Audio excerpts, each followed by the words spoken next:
செம்பருத்தி மலர்கள 21 மலர்கள வந்து நீங்க வந்து கட்டணும். பச்சை நிற நூல்ல கட்டி, இது 2யும் சங்கடகர சதுர்த்தி அன்னைக்கு உங்க வீட்டு பக்கத்துல உள்ள விநாயகருக்கு, அதுவும் வாய்ப்பு இருந்தா வெட்ட வெளியில் அரச மரத்தடியில இருக்கக்கூடிய விநாயகருக்கு அந்த பிரபஞ்சத்தோட எனர்ஜி அதிகமா கிடைச்சு, அதாவது சூரிய வெளிச்சத்துக்கு வெளிச்சம் அதுக்கு நல்லா கிடைக்கும். பௌர்ணமி தினத்துல நிலவோட வெளிச்சம் அதுக்கு நல்லா கிடைக்கும்.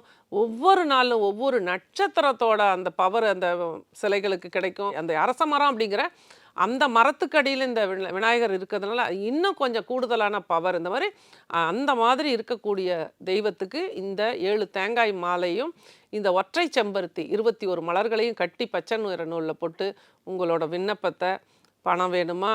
திருமணம் நடக்கணுமா? இந்த மாதிரி எந்த குறைகள் உங்க மனசுல இருந்தாலும் மூல முதற்றோன் விநாயக பெருமான் கிட்ட சமர்ப்பித்து உங்களோட பிரார்த்தனை பண்ணுங்க. தேய்பிறை சதுர்த்தி அன்று சங்கடகர சதுர்த்தி அன்று சூப்பரா ரிசல்ட் கிடைக்கும்.